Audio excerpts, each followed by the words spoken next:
একদিন হযরত ঈসা সিরিয়ার পথে যেতে যেতে একটা মানুষের মাথার খুলি পড়ে রয়েছে দেখতে পেলেন।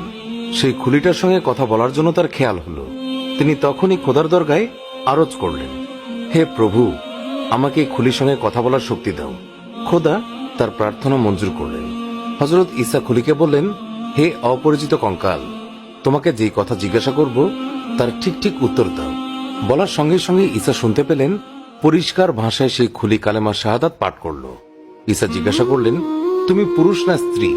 খুলি উত্তরে বলল, পুরুষ। ঈসা বললেন, তোমার নাম কি? খুলি উত্তরে বলল, জামজাম। ঈসা আবারও জিজ্ঞাসা করলেন, আগে তুমি কি ছিলে?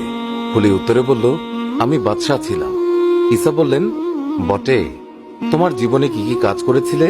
খুলি উত্তরে বলল, আমি আগে একজন বাদশাহ ছিলাম। ধন দৌলত লোক লস্কর আমার এত বেশি ছিল যে দুনিয়ার বাদশাহরা দেখে অবাক হয়ে যেত। তারা আমাকে দেখে খুব ভয় আর সম্মান করত। কিন্তু আমি কারো উপর কোনো অত্যাচার করতাম না। গরিব দুঃখীদেরকে সাধ্যমতো দান করতাম। সমস্ত দিন নিজের কাছে ব্যস্ত থাকতাম, কিন্তু ভুলেও কখনো খোদার নাম মুখে আনতাম না। এমনি করে অনেক দিন আমি বাদশাহী করেছিলাম। একদিন দরবারে বসে কাজ করছি, এমন সময় হঠাৎ করে আমার মাথা ব্যথা শুরু হলো।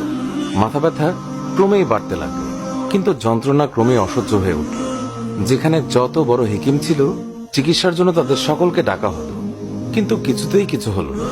যন্ত্রণায় ছটফট করতে লাগলাম, মাঝে মাঝে অজ্ঞান হয়ে পড়তে লাগলাম।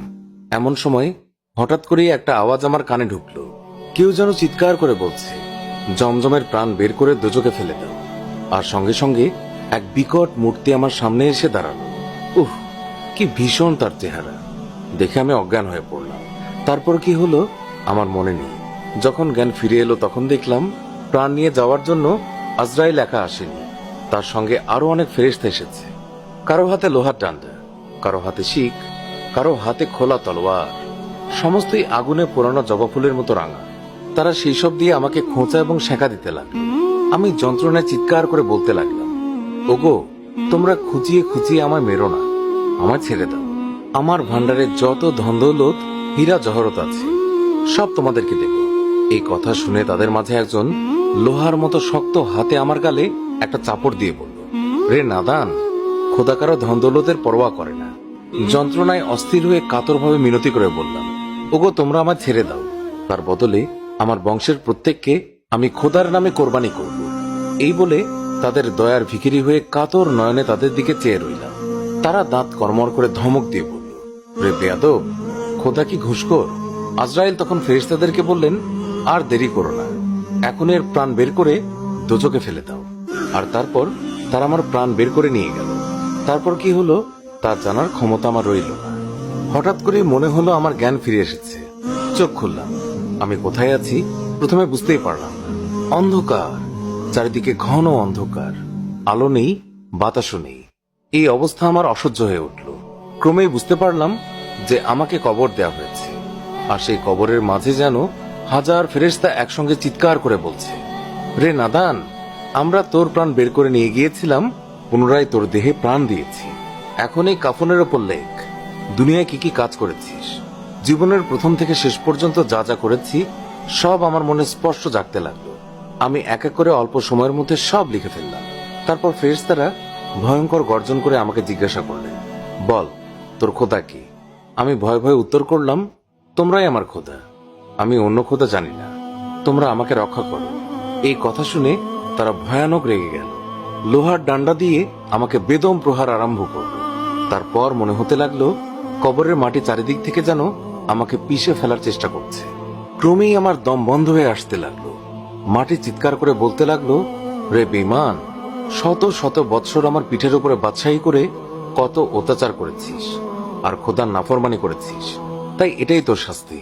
এই কথা বলে মাটি আমার হাড়গুলোকে গুঁড়ো করে ফেলার চেষ্টা করতে লাগলো। অসহ্য যন্ত্রণায় ছটফট করছি, এমন সময় কতগুলি ভীষণ মূর্তি আমাকে ধরে ওপরে নিয়ে গেল। যেন হাঁপ ছেড়ে বাঁচলাম। ভাবলাম খোদা মেহেরবানি করে আমাকে মাফ করবেন, কিন্তু সেই ভরসা শূন্যে মিলিয়ে গেল যখন দেখলাম তারা আমাকে ধরে নিয়ে গেল আরেকজন লম্বা সাদা দাড়িওয়ালা বিকট চেহারা লোকের কাছে। সে লোকটা ভীষণ চিৎকার করে বলে উঠল, এই হতভাগ্যকে আগুনের শিকল দিয়ে বেঁধে ফেলো, তারপর পায়ের দিকে উল্টো করে ছিঁড়ে ফেলো। আর সঙ্গে সঙ্গে তারা প্রভুর হুকুম তালিম করতে আরম্ভ করলো। এরপর তারা আমাকে পচা দুর্গন্ধময় একটি কূপের মাঝে ফেলে দেয়। ক্ষুধায়, পিপাসায় আর অসহ্য যন্ত্রণায় হৃৎপিণ্ড যেন বন্ধ হয়ে যেতে লাগলো। আমি কাতরভাবে তাদেরকে বললাম, দোহাই তোমাদের, আমাকে এক পাত্র পানি দাও। ফেরেশতারা তারা যেন কিসের রস আমাকে খেতে দিল। চোখ বুজে সেই রস মুখের মাঝে ঢেলে দিই। উহ, কি বিশ্রী দুর্গন্ধ! মনে হতে লাগলো এই জিনিস না খাওয়াই আমার পক্ষে ভালো ছিল। চিৎকার করে বলতে লাগলাম, কে আছো? এক পাত্র পানি দাও। পিপাসায় আমার প্রাণ যায়। সেই কাতরোক্তি শুনে অপর একজন ফেরেশতা এক গ্লাস পানি নিয়ে এলো। মনে ভরসা হলো, এইবার বুঝি বেঁচে গেলাম। চোখ বুঝে এক নিঃশ্বাসে সবটুকু পান করলাম। উহ, এ যে আরো কটু দুর্গন্ধ! সমস্ত অন্তর জ্বলে যেতে লাগলো। নাক, চোখ, মুখ, কান, এমনকি লোমের গোড়া দিয়ে দুর্গন্ধ বের হতে লাগলো। আমি চিৎকার করতে লাগলাম, তোমরা এমন তিল তিল করে যন্ত্রণা দিয়ে আমাকে না মেরে যা করার একবারই করে ফেলো। আমি আর সহ্য করতে পারছি না। তারা কেউ আমার কথা গ্রাহ্য তো করলোই না, বরং আমার সেই অবস্থা দেখে ঠাট্টা বিদ্রুপ করতে লাগলো।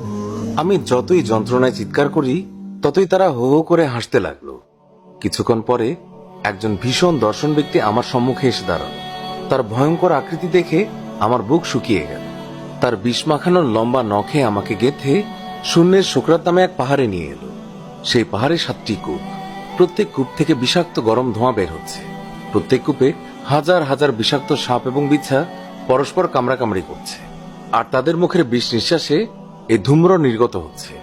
ফেরেশতারা আমার চুল ধরে সেই কূপের মাঝে ফেলে দিল, আর সাপ বিছারা চারিদিক থেকে আমাকে কামড়াতে আরম্ভ করে দিল।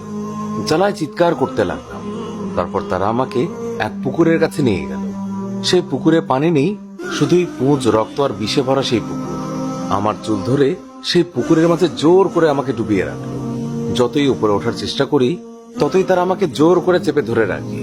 এই রকমই এক কূপ থেকে আরেক কূপে, এক পুকুর থেকে আরেক পুকুরে হাজারবার ডুবিয়ে হাজারবার তুলে এনে শত বছর ধরে আমাকে কষ্ট দিল। তারপর আজ হঠাৎ করেই শুনতে পেলাম কে যেন কাকে বলছে, যেই পথে হযরত ঈসা যাচ্ছেন সেই পথে জমজমকে দোজক থেকে তুলে ফেলে দাও। দুনিয়াতে সে অনেক ভালো কাজ করেছে। অন্নহীনকে অন্ন এবং বস্ত্রহীনকে বস্ত্র দান করেছে। সে আজ তার পুরস্কার পাবে। সে খোদার নাম একবারও মুখে আনেনি, সেই জন্য সে পাপ করেছে। তার শাস্তি পুরো মাত্রায় ভোগ করার পর সে আবার দুনিয়াতে যাবে। ঈসা আলাইহিস সালাম জিজ্ঞাসা করলেন, জমজম, তুমি আমার কাছে কি চাও? জমজম বলল, তুমি খোদার কাছে এই প্রার্থনা করো, তিনি যেন আমার সমস্ত পাপ ক্ষমা করে আমাকে পুনরায় পৃথিবীতে পাঠিয়ে দেন। ঈসা 2 হাত তুলে জমজমের জন্য খোদার কাছে আরজ করলেন। তারপর বললেন, জমজমের হাড় মাংস একত্র হয়ে পুনর্জীবন লাভ করুক।